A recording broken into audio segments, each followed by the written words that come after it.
बिस्मिल्लाहिर्रहमानिर्रहीम। अस्सलामु अलैकुम। अज़ीज़ तलबा, आज हम तफ़हीम इबारत के सिलसिले का पहला पैराग्राफ पढ़ेंगे। इस पैराग्राफ का उन्वान है सबक्तगीन और जेपा। सबसे पहले इस पैराग्राफ को पढ़ते हैं कि इस पैराग्राफ में क्या कहा गया है।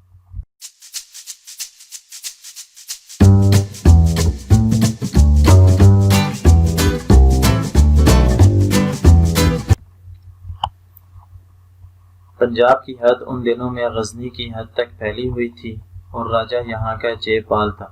जब मुसलमानों के कदम आगे बढ़ते मालूम हुए तो उसने गजनी पर एक भारी फौज से चढ़ाई की। चुनाचे दफतन मुल्गान जाकर डेरे डाल दिए और पेशावर से काबुल तक बराबर लश्कर फैला दिया। उधर से सबक्तगीन भी निकला। चुनाचे दोनों फौजें आमने सामने पड़ी थीं और एक दूसरे की पेशदस्ती की मुंतजिर थीं कि दफतन आसमान से ओले पड़ने लगे, यानी बेमौसम बर्फ गिरनी शुरू हो गई। वो लोग तो बर्फ के कीड़े थे, उन्हें खबर भी ना हुई। हिंदुस्तानी बेचारे अपने लिहाफ और रजाइयाँ ढूंढने लगे, मगर वहाँ रजाई का गुजारा कहाँ। सैकड़ों अकड़ कर मर गए, हजारों के हाथ पाँव रह गए, जो बचे उनके ओसान जाते रहे। तो इस पैराग्राफ में कहा गया है कि पंजाब की हद उन दिनों में गजनी की हद तक फैली हुई थी। उन दिनों से मुराद ये है कि जब सबक्तगीन गजनी का हुक्मरान था। सबक्तगीन 975 ईस्वी से 997 ईस्वी तक गजनी का हुक्मरान रहा। गजनी अफगानिस्तान का एक शहर है जो बहुत सारे मुसलमान हुक्मरानों के दौर में दारुल खिलाफा रहा है। सबक्तगीन का बेटा सुल्तान महमूद गजनवी बहुत मशहूर था, जिसके बारे में कहा जाता है कि उसने हिंदुस्तान पर 17 हमले किए। तो जब पंजाब की हद उन दिनों में, यानी सबक्तगीन जब गजनी का हुक्मरान था, उन दिनों में पंजाब की हद गजनी तक फैली हुई थी और यहाँ का हुक्मरान यानी पंजाब का हुक्मरान जयपाल था। जब मुसलमानों के कदम आगे बढ़ते मालूम हो तो उसने गजनी पर एक भारी फौज से चढ़ाई की। चुनाचे दफतन मुल्गान जाकर डेरे डाल दिए। मुल्गान एक जगह का नाम है, तो वहाँ जाकर इसने पड़ाव डाला और पेशावर से काबुल तक बराबर लश्कर फैला दिया। उधर से सबक्तगीन भी निकला।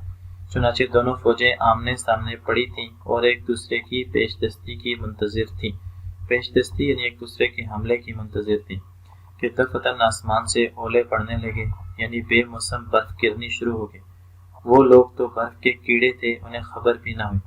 बर्फ के कीड़े से मुराद ये कि जो गजनी के लोग थे वो बर्फ के आदी थे, क्योंकि गजनी में शदीद बर्फबारी होती है, लिहाजा वो लोग बर्फ के आदी थे, उन्हें इस मौसम से कोई फर्क ना पड़ा। हिंदुस्तानी बेचारे अपने लिहाफ और रजाइयाँ ढूंढने लगे, मगर वहाँ रजाई का गुजारा कहाँ। जबकि हिंदुस्तान में इतनी शदीद सर्दी नहीं पड़ती थी, तो हिंदुस्तानी लोग लिहाफ और रजाइयों से गुजारा कर लेते थे। लेकिन जब वहाँ पर शदीद बर्फ पड़ी तो इतनी सर्दी हो गई कि वहाँ रजाई का गुजारा नहीं हो सकता। सैकड़ों अकड़ कर मर गए, हजारों के हाथ पाँव रह गए। हाथ पाँव रह गए मतलब हाथ पाँव उनके शल हो गए, जो बचे उनके ओसान जाते रहे। जो लोग बचे थे वो हिम्मत हार गए, इसलिए जयपाल को सुलह करनी पड़ी और उसने हजारों घोड़े और ऊंट और हाथी देकर सुलह की। गजनी को गजनो और गजनीन भी कहा जाता है। जिस तलबा ये गजनी का नक्शा है। अब हम सवालों की तरफ चलते हैं कि इस पैराग्राफ से क्या सवाल पूछे गए हैं। सवाल नंबर 1, पंजाब की हुदूद गजनी तक फैली हुई थी किस जमाने में। पंजाब की हुदूद किस ज़माने में गजनी तक फैली हुई थी? तो इसका जवाब होगा जयपाल हिंदुस्तान का राजा था, उसके ज़माने में पंजाब की हुदूद गजनी तक फैली हुई थी। दूसरा सवाल है जयपाल कौन था और सबक्तगीन के बारे में आप क्या जानते हैं? तो इसका जवाब है जयपाल पंजाब का राजा था और सबक्तगीन गजनी का हुक्मरान और मुसलमान फौज का सिपह सलार था।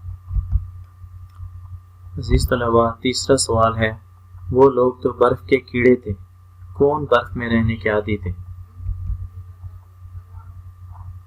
गजनी में मौसम सरमा में शदीद बर्फ पड़ती है, इसलिए वहाँ के रहने वाले यानी सबक्तगीन के सिपाही बर्फ में रहने के आदी थे। सवाल नंबर 4 है वहाँ रजाई का गुजारा क्यों नहीं था, वो जाड़े में क्या ओढ़ते थे? इसका जवाब है हिंदुस्तानी सिपाही सर्दियों में लिहाफ और रजाइयाँ ओढ़ते थे مگر ملغان پر بے موسمی برف باری کی وجہ سے اتنی شدید سردی پڑی کہ رضائیوں اور لحاف میں بھی گزارا ممکن نہ تھا۔ سوال نمبر 5 ہے، جے پال اور سبکتگین میں جنگ کیوں نہ ہوئی؟ جواب: جے پال کی فوج شدید سردی کا مقابلہ نہ کر سکی۔ اس کی فوج کے سینکڑوں سپاہی سردی سے مر گئے، ہزاروں کے ہاتھ پاؤں شل ہو گئے، اور جو باقی بچے وہ اتنے گھبرا گئے کہ لڑنے کے قابل نہ رہے۔ تو عزیز طلباء، یہ پیراگراف نمبر 1 کے سوالوں کے جواب تھے۔ امید ہے کہ آپ کو یہ سوالوں کے جواب سمجھ آ گئے ہوں گے۔ شکریہ۔